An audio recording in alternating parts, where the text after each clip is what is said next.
कहते हैं demand depend करता है प्राइस पे। अगर प्राइस बढ़ेगी तो डिमांड पे इंपैक्ट जाएगा, प्राइस बढ़ेगा तो डिमांड कम होगा, और प्राइस घटेगा तो डिमांड बढ़ेगा। ये आपने पढ़ा। उसके बाद आपने फैक्टर पढ़ा, कौन कौन से फैक्टर हैं जो डिमांड को प्रभावित करते हैं। पहला फैक्टर हमने कहा तो प्राइस है, प्राइस ऑफ द कमोडिटी पहला ही फैक्टर है। दूसरा फैक्टर जो है related goods, price of related goods. तीसरा factor income of the consumer. चौथा फैक्टर आपका टेस्ट एंड प्रेफरेंसेस, और पांचवा फैक्टर आपका other. These 5 factors are affected to demand. ये 5 आपने पढ़ा था।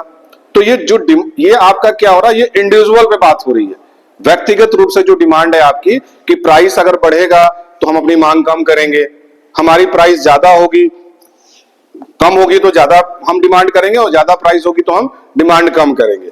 वो रिलेटेड गुड्स पे भी आएगा। रिलेटेड गुड पे मैंने बताया कि अगर आपके पास एक सब्स्टिट्यूट है, ऑप्शन है, तो आप क्यों महंगी, जो चीज अगर महंगी हो जाएगी तो उसको आप डिमांड क्यों करेंगे। जैसे टी और कॉफी का, अगर टी का दाम बढ़ता है तो कॉफी आपको उतने दाम में कॉफी मिल रही है तो आप टी की डिमांड नहीं करेंगे। आपका डिमांड किस चीज का, उसकी प्राइस बढ़ रही है तो डिमांड उसकी नहीं बढ़ रही, कम हो रही है। डिमांड किसकी बढ़ जा रही है, कॉफी की बढ़ जा रही है, कि उसी रेट में उसको कॉफी मिल जा रहा। ये बताया था। तीसरा मैंने कहा था इनकम पे, उसमें भी आपका एक सब्स्टिट्यूट गुड था रिलेटेड गुड में, और एक कॉम्प्लीमेंट्री गुड्स था। ये 2 गुड्स की बात की थी। तीसरा मैंने बात की थी इनकम की। हमारी इनकम अगर अधिक होगी तो हमारी परचेसिंग पावर ज्यादा होगी, इनकम हमारी कम होगी तो परचेसिंग पावर हमारी कम होगी। तो ये भी एक हमारा डिमांड पे इंपैक्ट डालता है। चौथा हमने कहा था टेस्ट एंड प्रेफरेंसेस। जो हमारी टेस्टी चीज होगी उसकी डिमांड हम ज्यादा करेंगे, और जो हमारे टेस्ट के मतलब फेवरेबल और अनफेवरेबल, तो फेवरेबल चीज है तो उसकी डिमांड हम प्राइस उसकी डिमांड ज्यादा करेंगे, और अनफेवरेबल का जो है। और लास्ट में मैंने कहा था अदर्स। अदर्स में आपका फैशन आता है। कुछ आपके एक्सेप्शनल केस ही बताया थे कहां पे ये लागू नहीं होता है। जैसे मैंने कहा कि ऑपोजिट रिलेशन जो होता है वो इनवर्स रिलेशन होता है।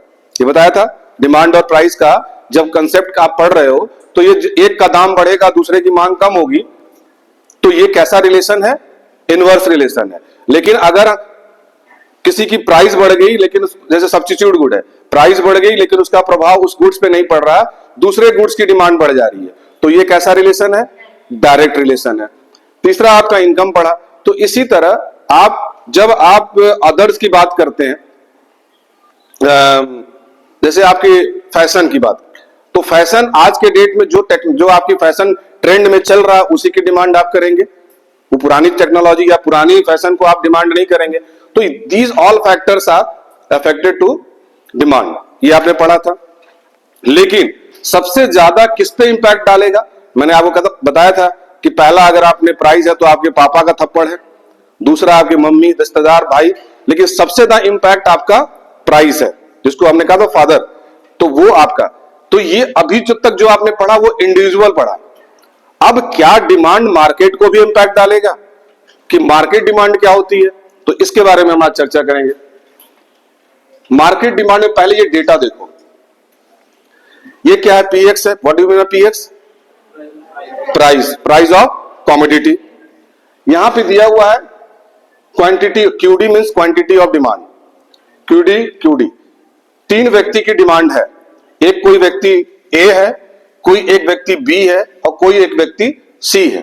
अब ध्यान से देखना, जब प्राइस हमारा 1 रुपया था तो जो ए व्यक्ति था, मान लो ये बच्चा है, ये है और ये 3 लोग यहां पे हैं, तो जब 1 रुपया कीमत थी तो इसने किसी वस्तु को 10 यूनिट्स कंज्यूम किया।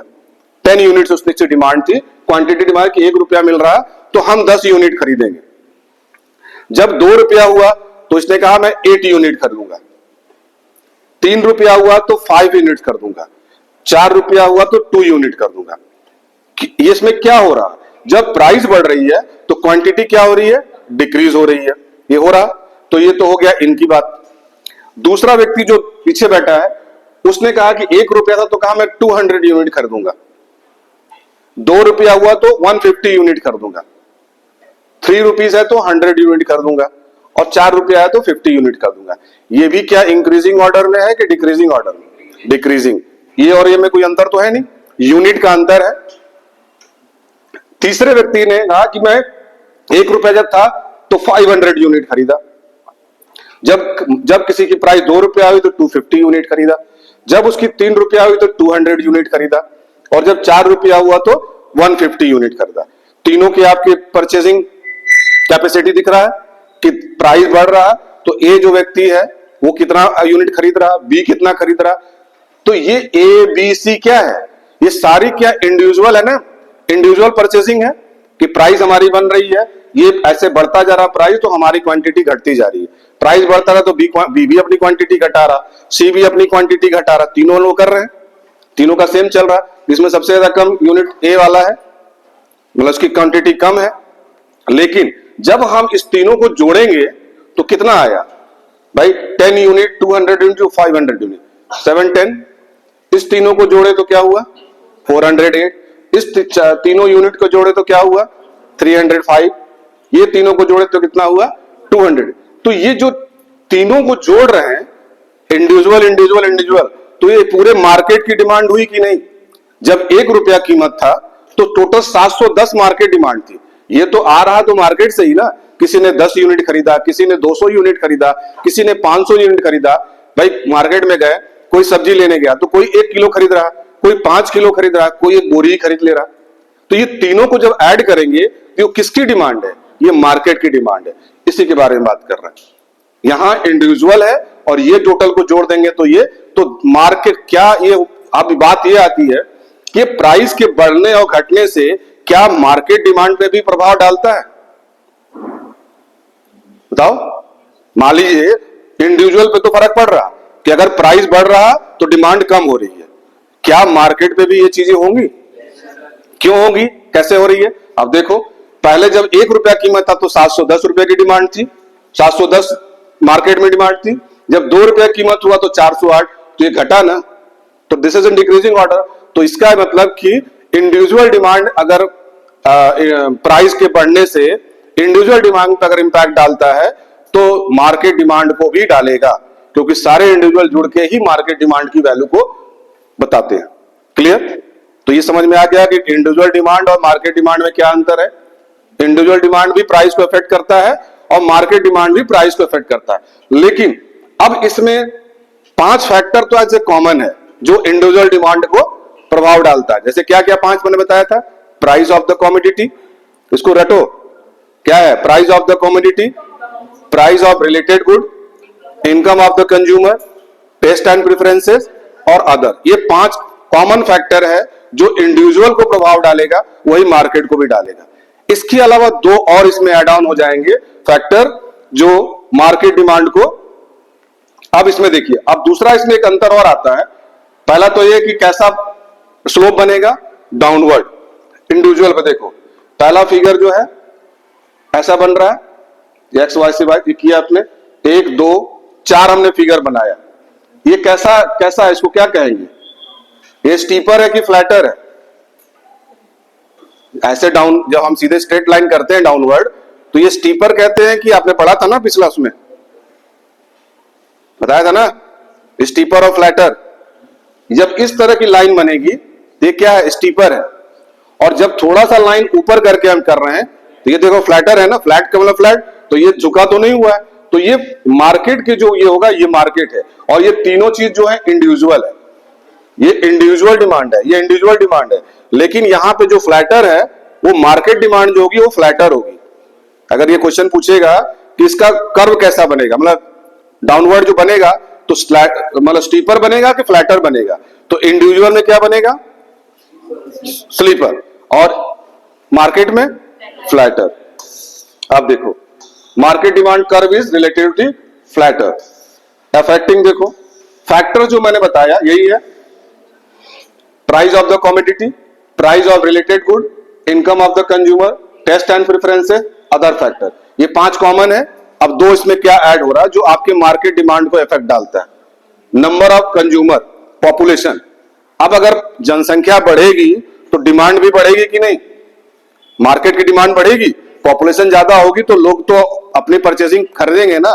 तो यहां पे एक नंबर ऑफ कंज्यूमर और population, if the number of consumer in the market increases then market increases, then market demanded also increases and vice versa and therefore दोनों चीजें, पॉपुलेशन कम होगी तो डिमांड क्या होगा, कम होगा, और पॉपुलेशन इंक्रीज करेगा तो डिमांड भी इंक्रीज करेगा, तो उसको क्या कहेंगे, मार्केट डिमांड। तो एक फैक्टर और बढ़ गया, नंबर ऑफ कंज्यूमर इंक्रीजिंग या डिक्रीजिंग, ठीक। सातवां एक और इसमें उड़ जा रहा है, डिस्ट्रीब्यूशन ऑफ इनकम। आप बताओ इनकम कैसे, if the distribution of income increases unequally, अगर इनकम इनइक्वली होगी तो भी इंपैक्ट डालेगा किस पे, मार्केट डिमांड। देखो, rich becoming richer and the poor becoming poorer, the demand for luxury good is expected to rise and also poor people will increase the demand for the inferior good. अगर income properly distribution equally नहीं रहेगा, इनइक्वली रहेगी, तो क्या होगा, richer जो है, जो अमीर है, वो लग्जरी आइटम की ज्यादा मांग करेंगे, और जो गरीब होगा वो क्या करेगा, वो अपने इंफीरियर गुड की तरफ ज्यादा बढ़ेगा। तो ये भी एक इंपैक्ट डालता है मार्केट डिमांड पे, कि अगर इनइक्वली अगर डिस्ट्रीब्यूशन है इनकम की, तो ये चीजें इंपैक्ट डालेगा मार्केट का। अगर इक्वली है तो नहीं, लेकिन इनइक्वली है कि अमीर लग्जरी आइटम को ज्यादा डिमांड करेगा मार्केट में, लग्जरी कार बिकेगी, लग्जरी सब चीज बिकेगा, और गरीब जो है वो क्योंकि उसके पास इनकम नहीं है, उतनी पैसा नहीं है, तो किसके तरफ बढ़ेगा, इंफीरियर गुड की तरफ। तो ये 7 फैक्टर हो गए। तो कभी भी एग्जाम में जैसे आए तो 5 फैक्टर आपके इंडिविजुअल डिमांड को इंपैक्ट डालते हैं, और 7 फैक्टर जो है, 7 फैक्टर जो है, वो आपके मार्केट डिमांड को प्रभावित करते हैं। अब इसमें क्वेश्चन आता है रिटर्न, ये 100% क्वेश्चन आता है, बिल्कुल सॉलिड, और इतने तरह से क्वेश्चन पूछे जाते हैं। देखो, सबके आंसर सेम ही होंगे, ध्यान से देखो बोर्ड पे। क्वेश्चन पूछता है, why does the law of demand operate. इसी क्वेश्चन को दूसरी तरह से पूछता है, why is there an inverse relation between price and quantity demanded. तीसरा क्वेश्चन होता है, why is demand curve downward sloping. चौथा क्वेश्चन पूछता है, why does the consumer buy more of a commodity when it price fall. ये 4 questions की meaning same है, questions अलग अलग आपसे पूछ रहा है, लेकिन उसका आंसर सबका एक ही होगा। अब इसमें सब चीज कॉमन, आपने सब चीज पढ़ लिया कि लॉ ऑफ डिमांड क्या होता है, आपने ये भी पढ़ लिया कि इनवर्स रिलेशन क्यों होता है, आपने ये भी पढ़ा कि डिमांड कर्व हमेशा डाउनवर्ड स्लोपिंग क्यों होता है, ये भी आपने पढ़ा कि अगर हम किसी प्राइस दाम घटता है तो हमारी डिमांड क्या होती है, बढ़ती है घटती है, जोर से बोलो, बढ़ती है। तो ये ऐसा इसको लिए पूछ रहा, ऐसा क्यों होता है, द क्वेश्चन इज व्हाई। देखो सब में वाई पूछ रहा, वाई वाई, सब में वाई पूछ रहा, अपने आप तो ऐसा नहीं हो जा रहा, इस सब के पीछे कोई ना कोई लॉजिक होगा कि डाउनवर्ड ही क्यों हो रहा है, लॉ ऑफ डिमांड यहां पे क्यों बन रहा है, अगर दाम घट रहा है तो मांग क्यों बढ़ जा रही है। दीज ऑल क्वेश्चन, मतलब सब में वाई पूछ रहा। तो इसका जब आप आंसर लिखेंगे तो इसमें आपका यही हुआ, आपको याद होगा कि आपने पढ़ा था जब इसमें, कि जब अल्फ्रेड मार्शल ने कहा कि जब हम कोई एक यूनिट को, जैसे हम 1 रुपया था तो हमने 10 यूनिट यूटिल यूज किया, 2 हुआ तो 8 किया। अब ये क्या, कैसा रिलेशन है ये, 50 रुपये, हमारी इनकम भी तो घट रही है। देखो, law of diminishing marginal utility क्या है, as more and more unit of a commodity is consume the utility derive from it goes on decreasing, so the price has to be decreased to sell more unit of a commodity। यही तो बताया ना Alfred Marshall ने, कि अगर किसी चीज का, अगर as more and more unit of a commodity, हम 1 2 3 जैसे जैसे हम कॉमोडिटी अपनी यूज करना आगे बढ़ रहे हैं, it goes on decreasing, so the price has to be decreased to sell more unit of a commodity। उसकी कॉमोडिटी भी डिक्रीज सेलिंग की होगी, ये अल्फ्रेड मार्शल ने कहा।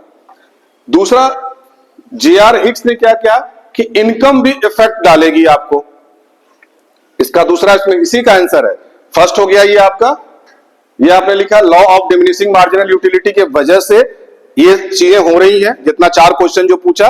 और दूसरा, जे.आर. हिक्स ने कहा कि इनकम भी इफेक्ट डालता है, इसलिए ये सारी चीजें हो रही हैं, डाउनवर्ड स्लोपिंग हो रही है, आपका डिमिनिशिंग लॉ यहां पर हो रहा है, दाम घट रहा है तो मांग बढ़ जा रही है।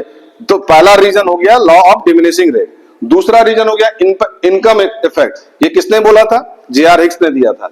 When the price of a commodity fall the real income purchasing power of the consumer increases which lead to increase in the quantity. इन्होंने कहा कि हमारी इनकम जो है when the price of a commodity, अगर किसी चीज का दाम घट रहा, फॉल डाउन हो रहा, तो रियल इनकम इज, तो हमारी इनकम परचेजिंग पावर क्या होगी, हमारी बढ़ जाएगी। और लीड टू इंक्रीज, जब बढ़ेगी तो हम अपनी किसमें इंक्रीज करेंगे, हमारी क्वांटिटी बढ़ जाएगी। जहां हम 2 वस्तु खरीदते थे अब वहां हम 4 खरीद पाएंगे। तो इन्होंने कहा ये ऐसा क्यों हो रहा, ये इनकम इफेक्ट डाल रहा। जैसी हमारी इनकम है, हमारी इनकम बढ़ गई तो हमारी परचेसिंग पावर बढ़ जाएगी, हमारी इनकम कम हो गई तो हमारी परचेसिंग पावर घट जाएगी। तीसरा इसका वाई का रीजन है सब्स्टिट्यूशन इफेक्ट। अब सब्स्टिट्यूट जो मैंने बताया कि अगर टी का दाम बढ़ता है तो मांग किसकी बढ़ जा रही है, कॉफी की। क्यों बढ़ जा रही है भाई, बढ़ना तो घटना से चाहिए था टी की। अगर अभी हम आपसे पढ़ा रहे हैं कि प्राइस अगर किसी का बढ़ता है तो डिमांड कम हो जाता है, तो यहां पे टी का दाम बढ़ रहा तो कॉफी क्यों मांग हो जा रही है। तो रीजन उसका है कि टी का कॉफी जो है सब्स्टिट्यूट गुड है, ठीक है, तो इसलिए इसकी दाम चीजें डिमांड किसकी बढ़ जा रही है, कॉफी की। Substitute good from a cheaper commodity for a relatively expensive commodity is known as substitution effect. Therefore demand of a commodity fall when it price rises. मतलब जब दाम बढ़ेगा मेन गुड का तो मांग किसकी बढ़ जाएगी,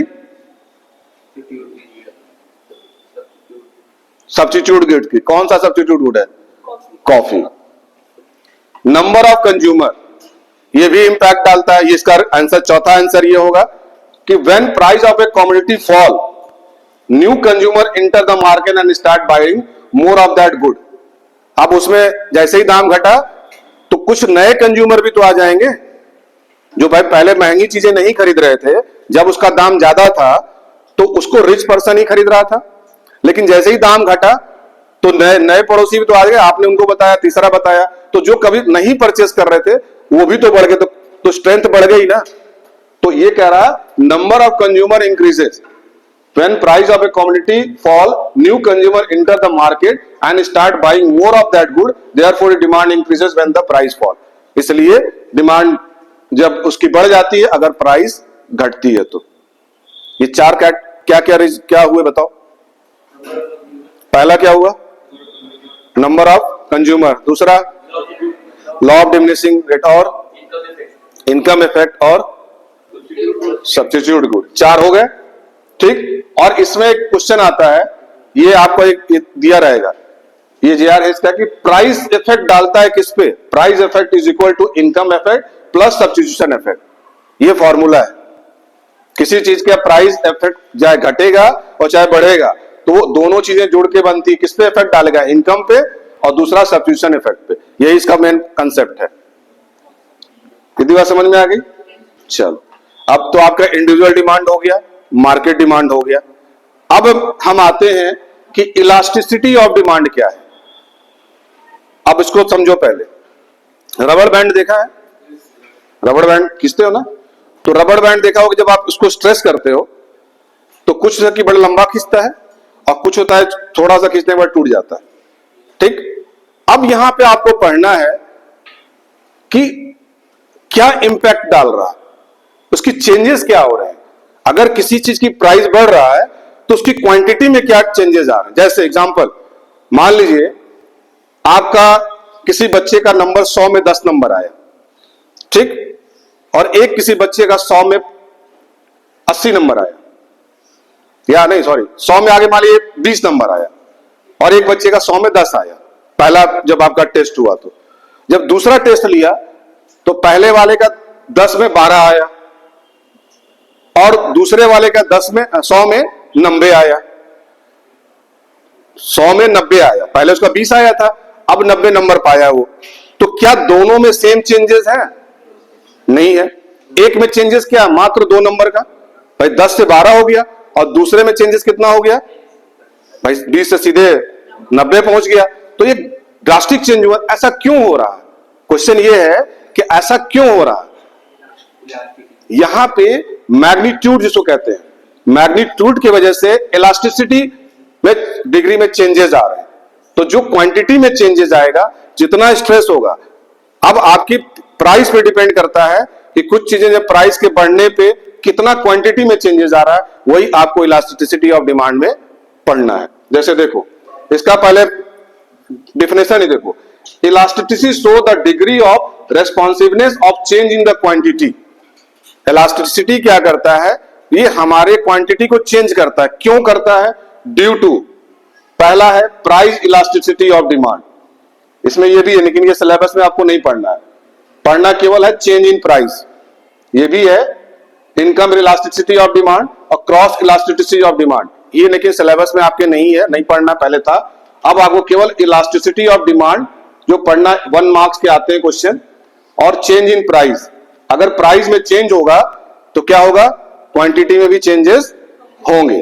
अब वो प्राइस चाहे बढ़े और चाहे घटे, अगर प्राइस घटेगा तो क्वांटिटी में ज्यादा चेंजेस आएंगे, प्राइस अगर बढ़ेगा तो क्वांटिटी में कम आएंगे। अब इसको देखो, मैंने इसको भी एक्सप्लेन किया है। जैसे अब थप्पड़ वाला ज्यादा याद रहता है ना, थप्पड़ भी पड़ता नहीं जब ज्यादा याद रहेगा। मान लो कि आपके पापा ने एक थप्पड़ मारा, ऐसे मारा तो कुछ दूर तक गिरे, लेकिन खींच के अगर मारा तो कहां जाओगे, वहां तो पीछे जाओगे, ठीक। और एक प्राइमरी का बच्चा आके तुमको एक थप्पड़ मारे, हिल पाओगे? नहीं आए। तो ये क्या है, ये जो पापा मार रहे हैं तो 500 मीटर भी नहीं जा पा रहे हो, धीरे से मारा, और एक बार खींच के मारा। अब मान लो खली आपको मारे तो कहां जाओगे, क्लास के बाहर, धोनी नहीं, खली, दुनिया से बाहर चले जाओगे। नहीं, वो थप्पड़ ही मारेगा, वो आपको मारने में अगर उसका एक थप्पड़ पड़ जाए तो पता नहीं कहां हिल जाओगे। तो ये क्या, ये चेंजेस हैं, कह रहा दुनिया से बाहर चले जाएंगे। तो ये जो चेंजेस आ रहा है, किस वजह से चेंजेस आ रहा है, ये मैग्नीट्यूड चेंजेस है, उसके वजह से इलास्टिसिटी हमारी क्वांटिटी में चेंज आ रहा है कि हम पहली बार में धीरे से मारा तो वो 2 मीटर भी नहीं गए, और जब जोर से मारा तो 10 मीटर आप पीछे तक चले गए। तो ये चेंजेस जो हैं, अब ये देखो यहां पे आ रहा, देखो अब ये फिगर बनाना अभी बाद में, जब पहले समझ लो। हम ये प्राइस और क्वांटिटी लिखे हैं, 5 फैक्टर हैं इसके, ड्यू टू, ये प्राइस 1, तो यहां फिगर ही बनाया, 2 फिगर, देखो तीसरा फिगर है ये, चौथा है और 5वां है। पहले हम तीसरे और चौथे की बात करते हैं, ठीक। देखो ये 3rd फिगर है, प्राइस कितनी है, देखो इधर क्वांटिटी कितनी थी, प्राइस कितनी हुई, यहां कुछ चेंजेस है, क्या चेंजेस है, 50, कितना चेंजेस है, प्राइस सीधे 50% हो जा रहा है, और यहां पे 2% का चेंजेस हो रहा है, 1000 से 1020 हुआ। चलो अब इसका फिगर बना, पहले हमारा क्या था, P0 था, प्राइस हमारा कम हुआ, 50 हो गया। जब P0 था तो हमारी क्वांटिटी कितनी थी, 1000, और जब प्राइस घटा तो हमारी क्वांटिटी हो गई Q1। ज्यादा चेंज देखो, दूरी नहीं दिया है, अगर ये बहुत ज्यादा चेंज होता तो यहां बनता है, ये इतना ही बन रहा, तो ये 2% ही चेंजेस हुआ। इस पे जो स्लोप बनेगा ये कैसा बनेगा, स्टीपर की फ्लैटर, स्टीपर बना। अच्छा, ये समझ में आ गया।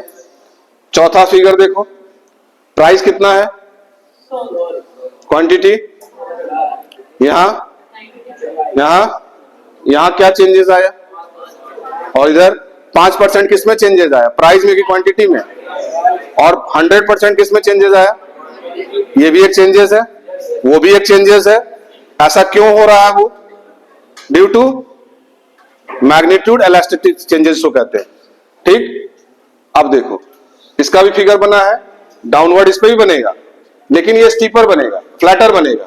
ये देखो प्राइस कितना कम ही चेंज हो रहा है ना, P0 से P1 हुआ, 100 रुपए से 95 रुपया हुआ, थोड़ा सा चेंज हुआ, लेकिन 1000 से 2000 हो गया, तो क्वांटिटी हमारी देखो बढ़ी। तो इस पे जो आपका स्लोप बनेगा वो फ्लैटर बनेगा ना, और जब आपका यहां क्वांटिटी कम हो रहा तो वो स्टीपर बन रहा था। समझ में आ रहा है स्टीपर क्यों बन रहा, जब क्वांटिटी कम हो रही है, प्राइस ज्यादा चेंज हो रहा है, क्वांटिटी कम हो रही है, तो कैसा बन रहा है स्लोप, स्टीपर की फ्लैटर, स्टीपर। और जब हमारी क्वांटिटी बढ़ रही है, प्राइस कम हो रहा है, तो क्या बन रहा, फ्लैटर। ये समझ में आ गया। चलो अब तीसरा, पहला फिगर देखो, पांचवा देख लो, 100, इधर देखो बॉयज, प्राइस कितना है, क्वांटिटी, प्राइस कितना चेंजेस है, दोनों कितना है, 50-50 बराबर है। तो इस पे जब आप मैथ्स में पढ़ा होगा, हाइपरबोला पढ़ा है कि नहीं? हाइपरबोला क्या होता है, रेक्टेंगल में, सुंदर देखो, चाहे हम यहां पॉइंट बनाए, चाहे यहां पॉइंट बनाए, चाहे यहां पॉइंट बनाए, सबसे अगर हम निकालेंगे तो एक ये क्यूब निकलेगा। तो यहां देखो सबका बराबर है ना, इक्वल टू है, तो इसी को कह रहा है, इसको हम लोग कहते हैं रेक्टेंगुलर हाइपरबोला। अब ये बताएंगे कि इसकी value ed is equal to 1 क्या है, not more than not less than, बराबर है ना दोनों। 50% इसमें भी चेंज हो रहा है प्राइस में, और 50% आपका क्वांटिटी में भी चेंज हो रहा है, तो देयर आर इक्वली चेंजेस। आप देखो इस पे आओ, दूसरे फिगर पे, पहले पे आओ, कितना है, इधर देख के बोलो,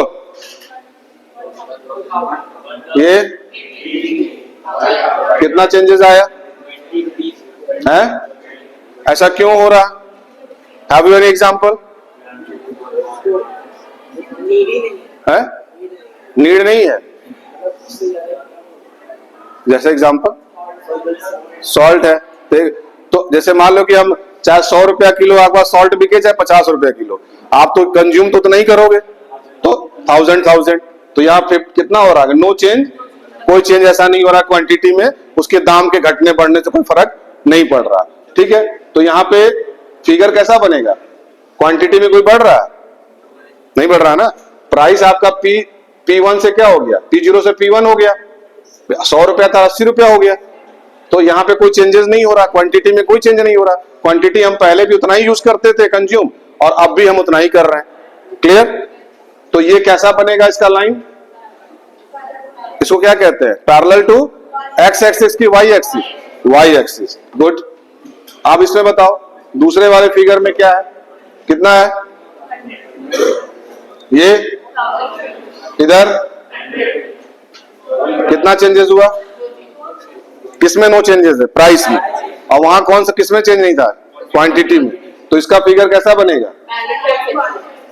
और किसके पैरेलल होगा, एक्स एक्सिस के, तो इसको क्या कहेंगे, पैरेलल टू एक्स एक्सिस, ठीक है। ये हाइपोथेटिकल है, ये 5 फिगर समझ में आ गया, ये वो फिगर आप समझ गए कि ये इसके वजह से आपका इलास्टिसिटी जो चेंज हो रहा है वो इसके वजह से हो रहा है, ये 5 रीजन है, ठीक। ड्यू टू कह रहा है कि क्वांटिटी में चेंज जो हो रहा है, इलास्टिसिटी डिमांड का, डिमांड जो है, प्राइस इलास्टिसिटी ऑफ डिमांड जो है, कहीं प्राइस बढ़ रहा तो क्वांटिटी में चेंजेस आ रहा, कहीं प्राइस घट रहा तो क्वांटिटी में चेंजेस आ रहा, कहीं प्राइस इक्वल है तो भी क्वांटिटी में चेंज आ रहा, और कहीं पे प्राइस घटा लेकिन क्वांटिटी में कोई चेंजेस नहीं आया। ये 5 रीजन है, ठीक। अब इसी को थोड़ा सा अंग्रेजी पढ़ लो, इसको कहते क्या है। अब एक चीज और समझो उसमें, हाँ ये आओ, अगर मैथ्स पढ़े हो तो कभी भी अगर हमारी न्यूमरेटर ज्यादा है और डिनोमिनेटर कम है तो उसकी वैल्यू हमेशा क्या आएगी, 1 से ज्यादा आएगी कि कम आएगी, ट्राई करके देखो। कोई भी नंबर, न्यूमरेटर की वैल्यू मान लो 10 है और डिनोमिनेटर 8 है, कितना आएगा उसका वैल्यू, 1 से ज्यादा आएगा। जब न्यूमरेटर कम हो और डिनोमिनेटर ज्यादा हो तो क्या आएगा, 1 से ज्यादा आएगा कम आएगा, कम आएगा, ये तो जानते हो। तो जब ज्यादा आएगा तो उसको क्या कहते हैं, मोर देन 1, और जब कम आएगा तो लेस देन 1। और अगर मान लो किसी नंबर से किसी नंबर न्यूमरेटर भी सेम है और डिनोमिनेटर भी सेम है तो क्या वैल्यू आएगी, 1 आएगा। अगर न्यूमरेटर 0 है और डिनोमिनेटर अगर कोई वैल्यू है तो क्या आएगा, 0। और अगर न्यूमरेटर 0 है और नीचे 1 है, या 1 ऊपर है नीचे 0 है, तो उसको क्या कहते हैं, हाँ, क्या सिंबल इसका ये होगा। तो ये 5 चीज समझ में आता है। तो यही चीज आप इलास्टिसिटी में करेंगे। जब आपकी चेंजेस की बात करेगा तो जब आपकी मोर देन आएगा तो ग्रेटर देन हुआ, यानी उसकी वैल्यू, इसमें नेगेटिव पे नहीं जाना है, नेगेटिव इसमें कुछ नहीं है, नेगेटिव वैल्यू आएगा लेकिन आप उसको नेगेटिव नहीं मानेंगे, ठीक है। अगर वैल्यू अगर -1 पॉइंट कुछ आता है तो वो अगर 1 से कम है, इसको बस इतना ध्यान रखना है कि 1 से अगर किसी वैल्यू कम आ रही है तो वो इनइलास्टिक है, 1 से मोर आ रही है तो क्या है, वो इलास्टिक है। आप देखो, लंच अभी तो नहीं हुआ, बस ठीक। भूख तो नहीं लगी है? भूख लगी है तो उसका हम कुछ कर भी नहीं सकते। चक्कर में तुमको हम टिफिन कराएंगे वो तो अपने समय पे ही होगा, है ना।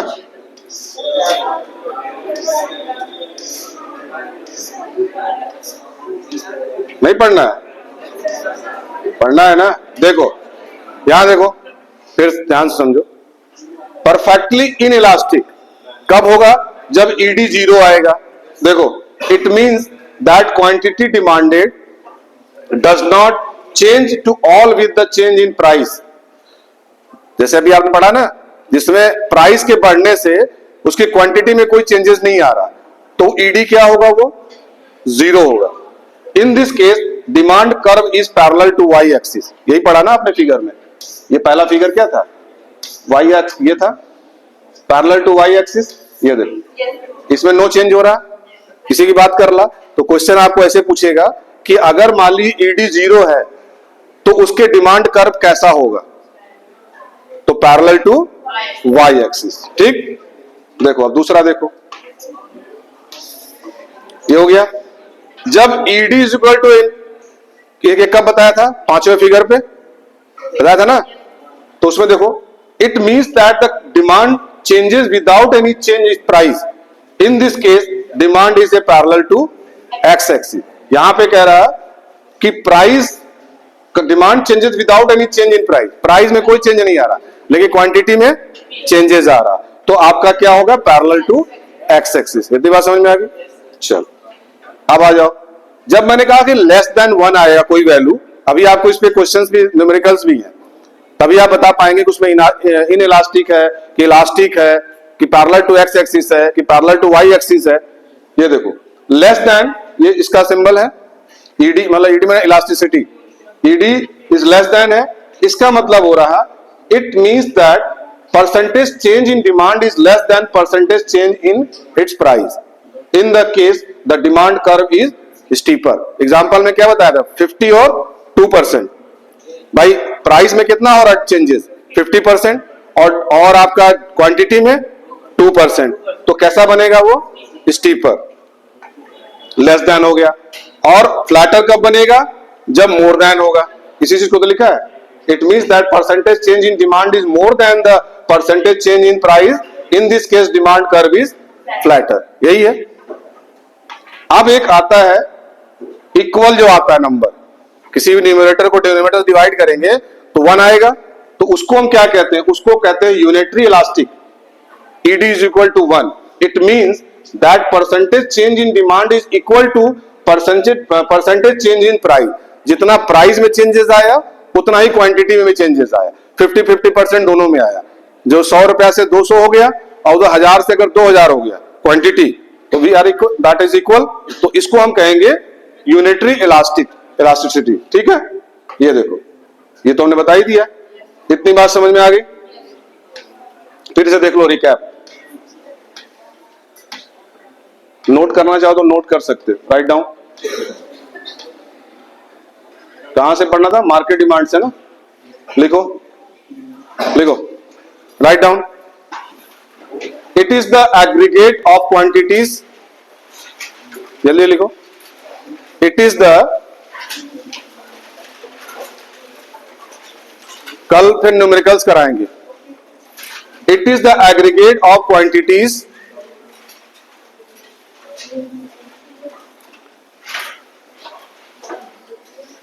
demanded by all the consumers, demanded by all the consumers in the market at different prices,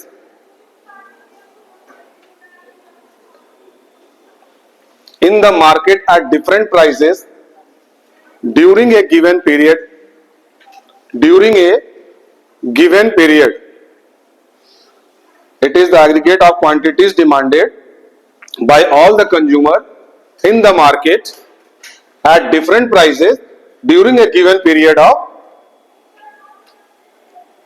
during a given period. जैसे देखो यहां पे 1 रुपया 2 रुपया सब में क्या अलग अलग इसके डिमांडेड आ रहे हैं, इसको आप ये बनाओ डेटा टेबल। ये जरूरी नहीं कि आप यही टेबल बनाइए, मैंने एक एग्जांपल दे दिया, आप कोई भी वैल्यू दे सकते हैं, बट ये ध्यान रखना है डिक्रीजिंग ऑर्डर ये होना चाहिए, ये आपकी डिक्रीजिंग प्राइस होनी चाहिए, यूनिट भी आप उसी तरह से लिखेंगे। बट एग्जांपल आप एक लिख लीजिए, आप एग्जाम में जरूरी नहीं रट के जाना है, डेटा का ध्यान रखना, कंसेप्ट कि हमें वहां पे पुटअप कैसे करना है, वैल्यू कोई भी रखिए आप, लिखो इसको जल्दी। ये फिगर बनाओ, जो 4 फिगर बनेंगे, 3 फिगर सॉरी 4 जो बनेंगे वो कैसा बनेंगे, स्टीपर, और 5वां जो बनेगा जो मार्केट डिमांड है वो फ्लैटर। तो 4 को हम कहेंगे इंडिविजुअल डिमांड, क्योंकि वो Q1 का है, ए जो है, बी है, सी है, तीनों के अलग अलग यूनिट है, लेकिन मार्केट डिमांड सबके जोड़ के बन रहा, तो वो फ्लैटर बनेगा। देखो लिखा है ना, इंडिविजुअल, इंडिविजुअल बी, इंडिविजुअल सी, इंडिविजुअल डी, और ये 5 का 4 ही है, ये गलत है, ये सही है, 4 ही फिगर है, 3 ही तो है, ए बी सी 3 ही व्यक्ति थे, तो ए बी सी का ये हो गया, चौथा आपका मार्केट डिमांड। रफली बनाना है इसको, कोई नहीं, बस आप सीधे एक्स एक्सिस वाई एक्सिस करके स्टीपर और फ्लैटर बनाएंगे, समझ में आ गया। चलो, और मार्केट डिमांड कर इसको लिखो पॉइंट, ऐसा क्यों है, market demand curve is relatively flatter. चलो अब लिखो factors affecting market demand, heading डालो फैक्टर अफेक्टिंग मार्केट डिमांड। तो पहले तो 5 वही लिख लोगे जो आपका इंडिविजुअल डिमांड में पढ़ाया था, price of the commodity, price of related good, इसका सिंबल भी लिखना PX PR YTO, जरूरी है, ये आपके एग्जाम कॉपी में नहीं होगा तो नंबर नहीं मिलेगा, ये भी लिखना है, ये भी लिखना है। Price of the commodity PX, price of related good PR, income of the consumer Y, taste and preferences T, others factor O। 5 तो ये हो गए, और छठा लिखेंगे number of consumer population oblique करके, number of consumer oblique population, इसके बारे में थोड़ा लिख लेना, ये तो आप लिख ही चुके, मतलब पहले वाले में ही था, इसके बारे में थोड़ा लिखना है 5वें और 6ठे में, सॉरी 6ठे और 7वें में। इसमें लिखो if the number of consumer in the market, if the number of consumer in the market increases, then market increases, then market increases, then market demanded also increases, then market demand increases also increases, and vice versa, and therefore there is a direct relation between number of consumer, क्योंकि market में क्या हो रहा है, consumer भी बढ़ रहे हैं और प्राइस भी बढ़ रहा है, तो दोनों चीजें करा, income market increases, then the market increases, the market demanded also increases. तो जब कोई डायरेक्शन सेम डायरेक्शन जाता है तो कैसा रिलेशन होता है, डायरेक्ट रिलेशन, और जब ऑपोजिट होता है तो वो क्या होता है, इनवर्स रिलेशन। लिखो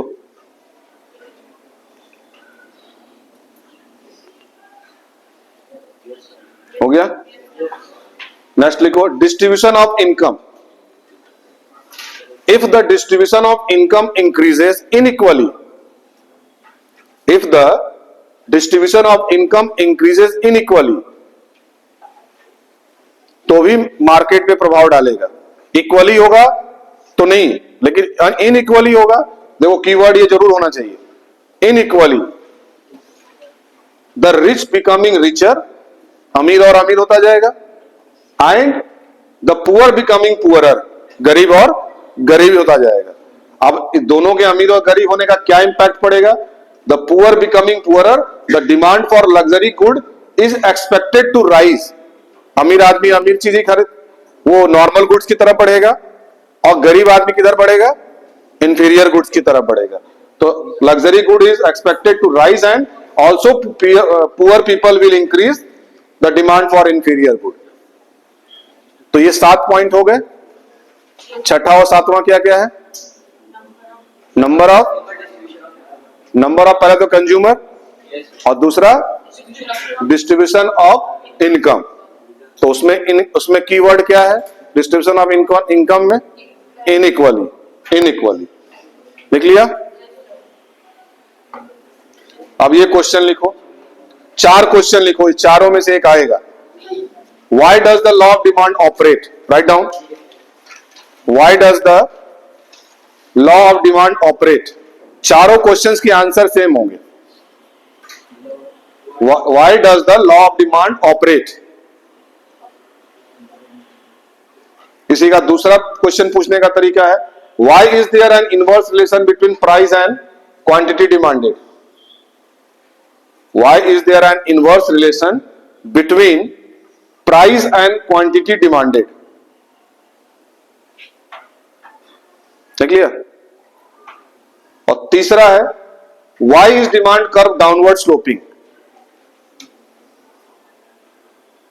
why is demand curve downward sloping? और चौथा क्वेश्चन है, why does the consumer buy more of a commodity when it price fall? जो कंज्यूमर है, दाम के घटने में ज्यादा क्वांटिटी क्यों खरीदता है? पैसा कम, दाम कम हो गया तो हम ज्यादा खरीदने लगे, ऐसा क्यों कर रहे हैं? कुछ तो रीजन होगा ना, कि दाम कम हो गया तो हम सीधे मार्केट की तरफ ही क्यों जा रहे हैं? तो इसके पीछे लॉजिक है। तो वही आप डिमिनिशिंग लॉ जो सब सेम है, तो उसका एक रीजन यही यहां पे आंसर लिखेंगे। According to Alfred Marshall, law of diminishing marginal utility, पहला आंसर होगा law of diminishing marginal utility. इसमें लिखेंगे, as more and more unit of a commodity, as more and more unit of a commodity, बोल भी इसलिए रहेंगे, आप देखो भी और लिखो भी, अगर छूट जा रहा तो बोल भी दे रहे हैं। As more and more unit of a commodity is consumed,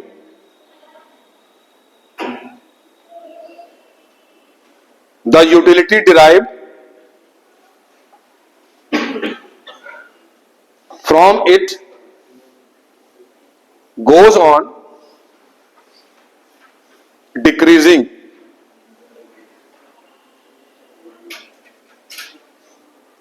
So the price has to be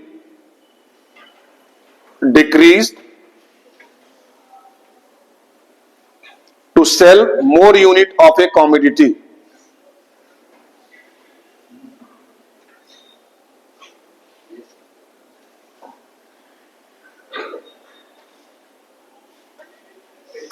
clear? दूसरा लिखो, इनकम इफेक्ट। एक रीजन दिया अल्फ्रेड मार्शल ने, जो पहला आपने लिखा लॉ ऑफ डिमिनिशिंग। कभी भी पूछेगा कि लॉ ऑफ डिमिनिशिंग किसने दिया था, और इनकम इफेक्ट किसने दिया था? जे.आर. हिक्स ने। जब तक इकोनॉमिक्स है तब तक ही दोनों आपको याद रहेंगे, ये हर जगह आएंगे। इनकम इफेक्ट, अब देखो, लिखो इसके बारे में। When the price of a commodity fall, the real income purchasing power of the consumer increases। ये देखो P का एरो मिला हुआ है, प्राइस घटा तो डिमांड क्या हो गया? बढ़ गया। तो the real income, therefore purchasing power of the consumer increases, which leads to increase in the quantity।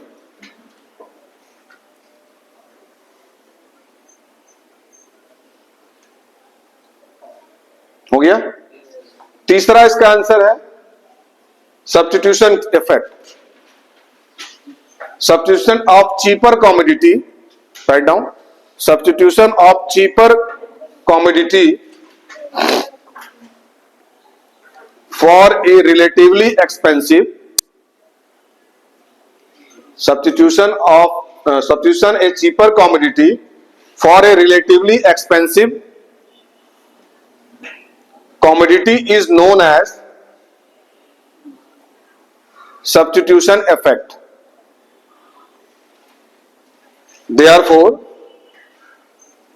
demand of a commodity fall when its price rises.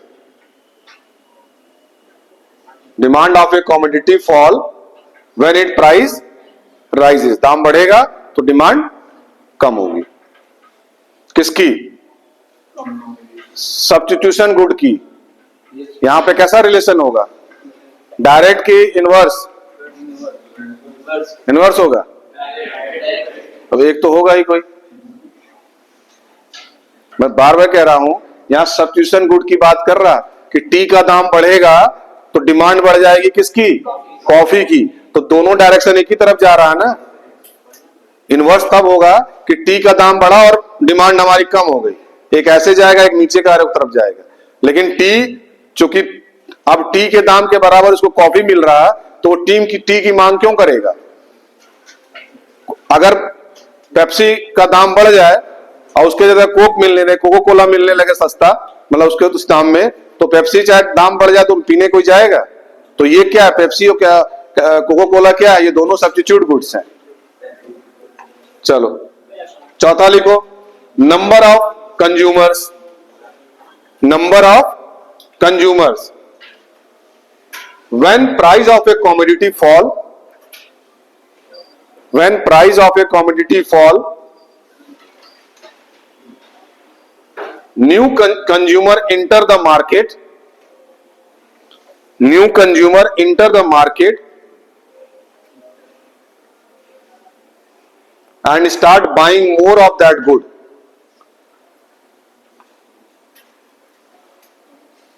And start buying more of that good. Therefore, its demand increases when the price fall. Therefore, its demand increases when the price fall. अब जैसे मान लो BMW खरीदने कौन जाएगा? जो rich है वही जाएगा ना. और BMW का दाम कितना है पता है? कितना है? 20 लाख.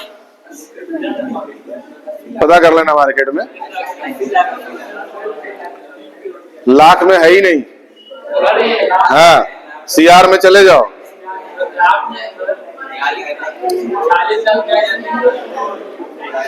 चलो हम तुम्हारी बात मान ले, वो 40 लाख का मिल रहा. चलो ठीक, तो 40 लाख खरीदने कौन जाएगा? लिसन मी, खरीदने कौन जाएगा? जो रिच है. और अभी कल सरकार कह दे या जो कंपनी है कि 10,000 में BMW मिल रहा, तो फिर क्या होगा? भीड़ इकट्ठा हो जाएगी ना. सब दौड़ेंगे BMW में. कोई शोरूम में पैर रखने की जगह नहीं होगी. होगी ना. तो ये वही कह रहा कि जब किसी चीज का दाम घटेगा तो मार्केट में डिमांड लोगों की बढ़ जाएगी ना. वैल्यू घटा तो कुछ नए कंज्यूमर भी आ जाएंगे, कुछ न्यू कंज्यूमर आ जाएंगे जो कभी सोचे भी नहीं थे सपने में कि हमको BMW भी हम खरीद सकते हैं. 40 लाख का चीज 10,000 में मिल रहा, तो क्या होगा? लोग दौड़ पड़ेंगे, हवाई चप्पल में ही दौड़ पड़ेंगे कि जल्दी से ले, पता नहीं मौका खत्म ना हो जाए, ऑफर खत्म ना हो जाए, पता नहीं कब दिमाग मालिक का हो जाए कि नहीं हम फिर दाम बढ़ा रहे हैं. तो ये चेंजेस आता है. इसलिए इसमें ये क्वेश्चंस का आंसर हुआ कि नंबर ऑफ कंज्यूमर जो है बढ़ जाते हैं. एक ये लिखो, price effect is equal to, right down, price effect is equal to income effect plus substitution effect. Price effect is equal to income effect plus substitution effect.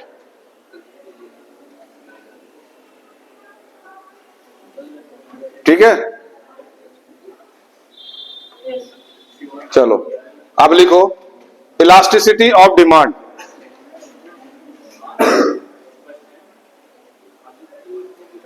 Elasticity of demand, ये क्या है? लिखो, elasticity show the degree of responsiveness, elasticity show the degree of responsiveness of change in quantity, of change in quantity due to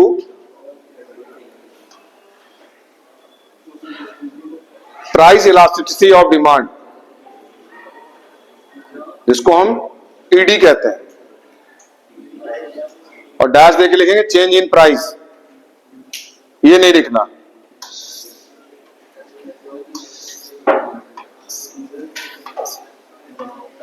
दूसरा figure ये बनाओ, पहला figure ऐसे बनाओ, बनाओ फिगर ऐसे, पहले आप ये टेबल बनाएंगे, उसके बाद फिगर बनाएंगे। लिखो, बनाओ, अब बिना बनाए जाना नहीं है, पहले जल्दी बनाओ फिगर। ये पहले डेटा बनाओ, प्राइस, क्वांटिटी, 100,000, 80,000, 1,000, और नीचे लिखोगे no change in percentage change और क्वांटिटी चेंज।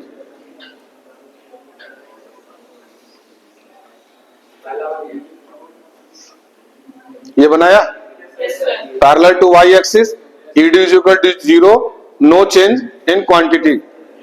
ये फिगर बनाओ, सबका थोड़ी हो गया, तुम्हारा हो गया तो आगे बढ़े। दूसरा बनाओ,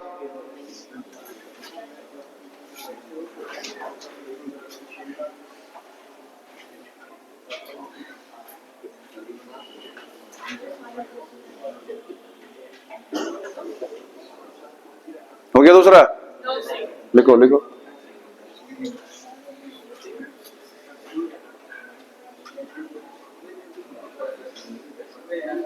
ये कैसा एक्सिस बनेगा? पैरेलल टू एक्स एक्सिस, बन गया। तीसरा बनाओ,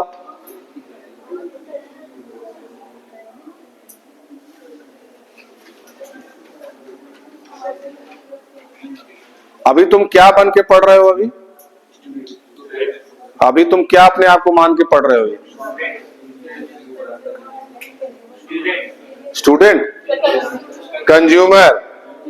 स्टूडेंट तो तुमको सब जानता है कि स्कूल में स्टूडेंट हो, लेकिन सब्जेक्ट में तुम अभी पढ़ रहे हो तो यू ऑल आर कंज्यूमर। और इसके बाद जब पढ़ोगे तो एज ए प्रोड्यूसर, और दोनों में कंसेप्ट बदल जाएगा। अभी कंज्यूमर का क्या है? सस्ता और महंगा। और जब आप प्रोड्यूसर बनोगे तो आपकी सप्लाई कैसी होगी? जब दाम बढ़ेगा तो मार्केट से और खरीद के लाओगे, और दाम सस्ता होगा तो आप उस चीज को नहीं खरीदोगे। ठीक ऑपोजिट आएगा नया चैप्टर में। चलो, ये हो गया। चौथा बनाओ,